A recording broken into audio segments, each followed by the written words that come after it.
If you were going to a restaurant and wanted a healthier option, which would you choose, grilled or fried chicken? Now, most people would answer grilled, and it's true that grilled chicken does contain less fat and fewer calories. However, grilled chicken poses a hidden danger. The hidden danger is heterocyclic amines, specifically phenylmethylimidazopyridine, or PHIP, which is a mutagenic or carcinogenic compound.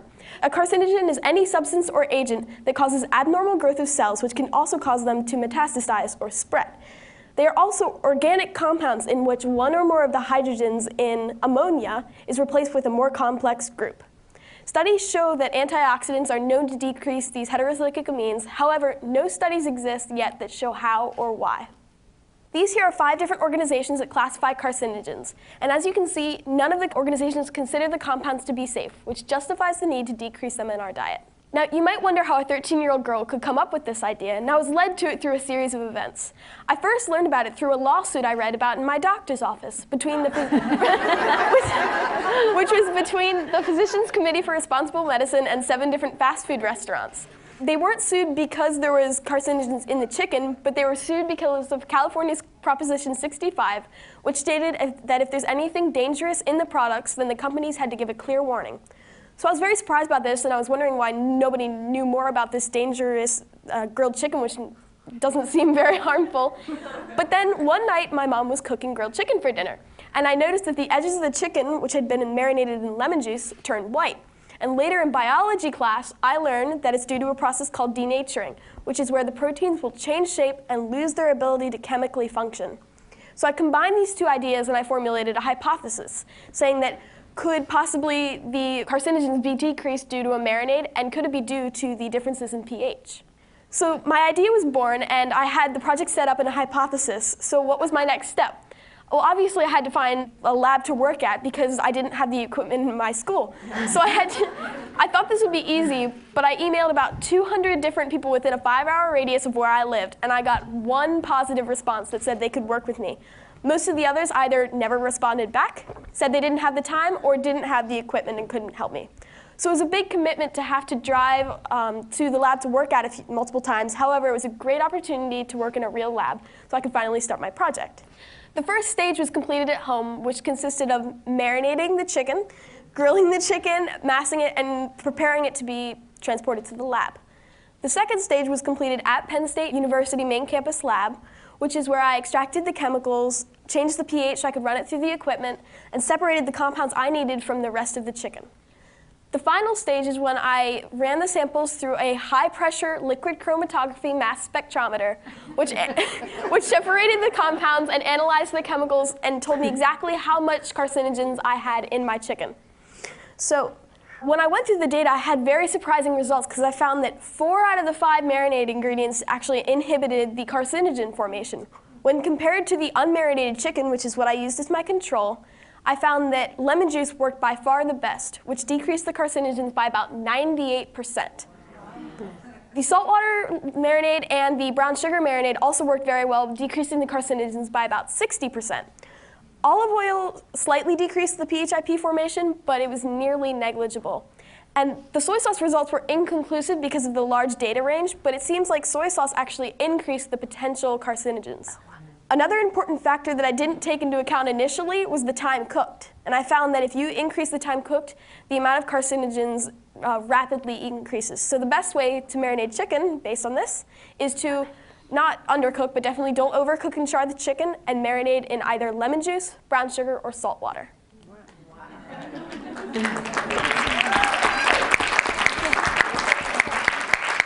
So based on these findings, I have a question for you. Would you be willing to make a simple change in your diet that could potentially save your life? Now, I'm not saying that if you eat grilled chicken that's not marinated, you're definitely going to catch cancer and die. However, anything you can do to decrease the potential risk of carcinogens can definitely increase the quality of lifestyle. Is it worth it to you? How will you cook your chicken now?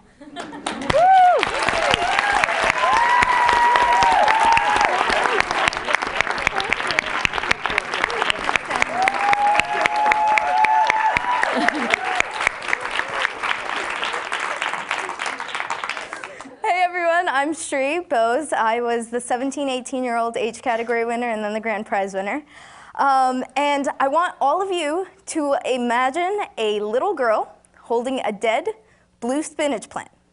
And she's standing in front of you and she's explaining to you that little kids will eat their vegetables if they're different colors. Sounds ridiculous, right? But that was me years ago. And that was my first science fair project. It got a bit more complicated from there. My older brother, Pinocchio Bo, spent hours of his time explaining atoms to me when I barely understood basic algebra. My parents suffered through many more of my science fair projects, including a remote-controlled garbage can. And then came the summer after my freshman year, when my grandfather passed away due to cancer.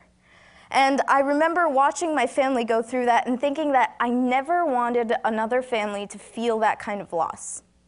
So, armed with all the wisdom of freshman year biology, I decided I wanted to do cancer research at 15. Good plan.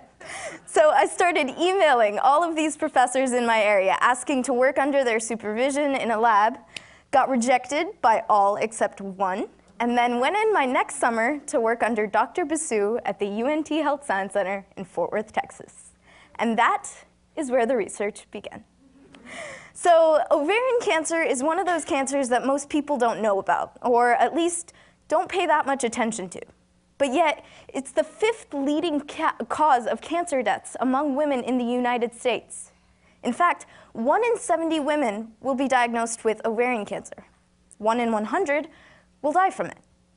Chemotherapy, one of the most effective ways used to treat cancer today, involves giving patients really high doses of chemicals to try and kill off cancer cells. Cisplatin is a relatively common ovarian cancer chemotherapy drug, a relatively simple molecule made in a lab that messes with the DNA of cancer cells and causes them to kill themselves. Sounds great, right? But here's the problem. Sometimes patients become resistant to the drug. And then years after they've been declared to be cancer-free, they come back. And this time, they no longer respond to the drug. It's a huge problem. In fact, it's one of the biggest problems with chemotherapy today.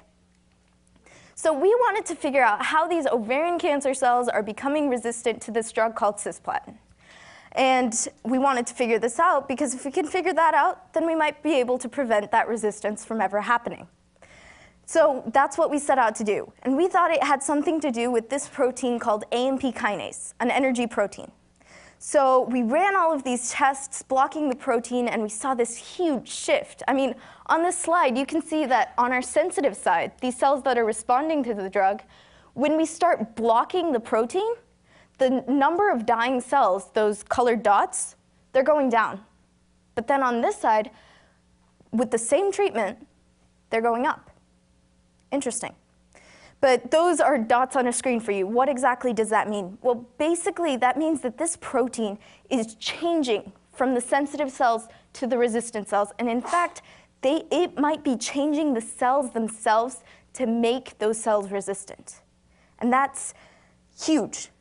In fact, it means that if a patient comes in and they're resistant to this drug, then if we give them a chemical to block this protein, then we can treat them again with the same drug. And that's huge for chemotherapy effectiveness, possibly for many different types of cancer. So that was my work, and it was my way of reimagining the future for future research with figuring out exactly what this protein does, but also for the future of chemotherapy effectiveness. So maybe all grandfathers with cancer have a little bit more time to spend with their grandchildren. But my work wasn't just about the research. It was about finding my passion. That's why being the grand prize winner of the Google Global Science Fair, cute picture, right? It was so exciting to me, and it was such an amazing honor. And ever since then, I've gotten to do some pretty cool stuff, from getting to meet the president to getting to be on this stage to talk to all of you guys. But like I said, my journey wasn't just about the research. It was about finding my passion, and it was about making my own opportunities when I didn't even know what I was doing. It was about inspiration and determination, and never giving up on my interest for science and learning and growing. After all, my story begins with the dried, withered spinach plant, and it's only getting better from there. Thank you.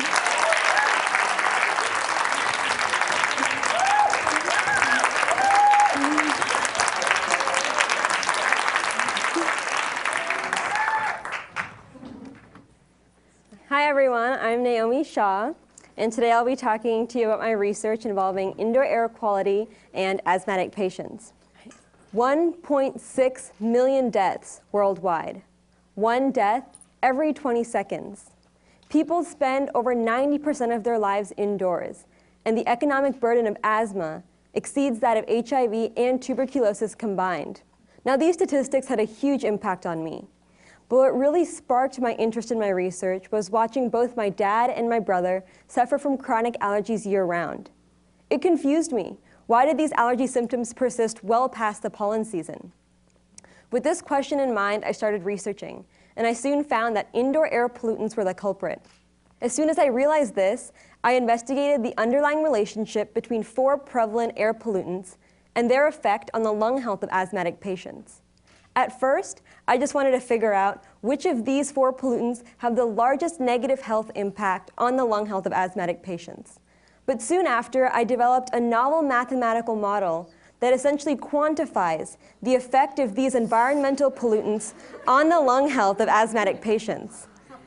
And it surprises me that no model currently exists that quantifies the effect of environmental factors on human lung health, because that relationship seems so important. So with that in mind, I started researching more and started investigating more, and I became very passionate because I realized that if we could find a way to target remediation, we could also find a way to treat asthmatic patients more effectively. For example, volatile organic compounds are chemical pollutants that are found in our schools, homes, and workplaces. They're everywhere.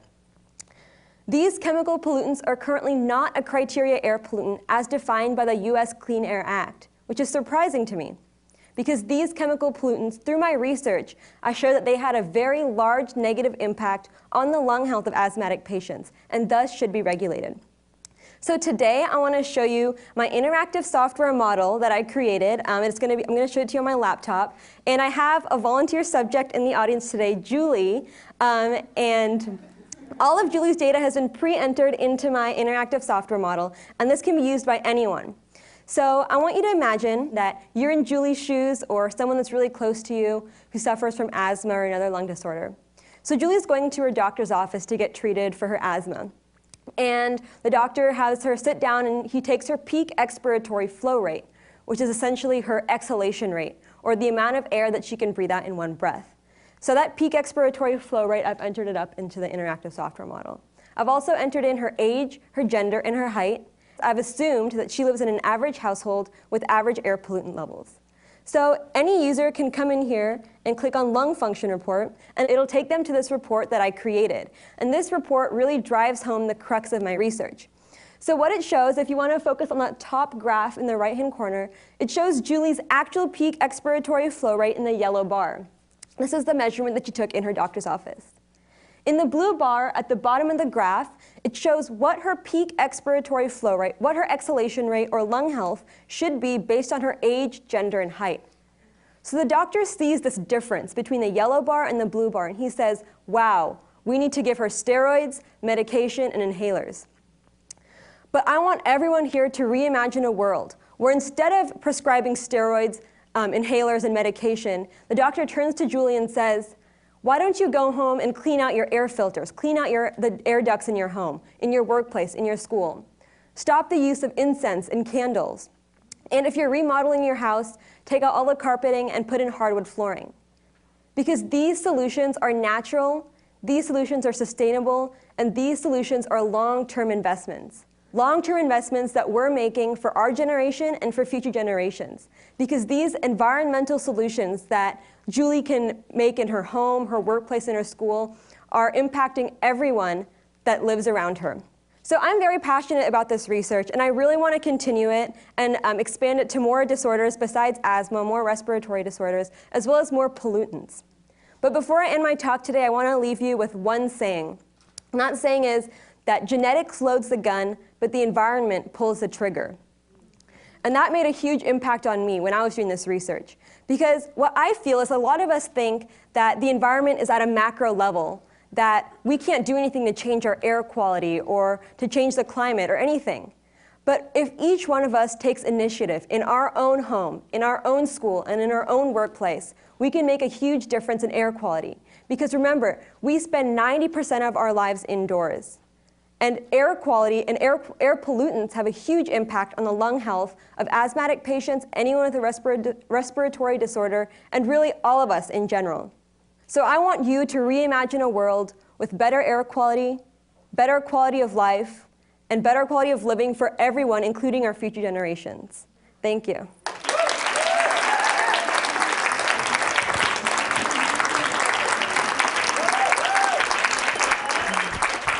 Right? Can I have Sri and Lauren come up really quickly? You're Google Science Fair champions. You're winners.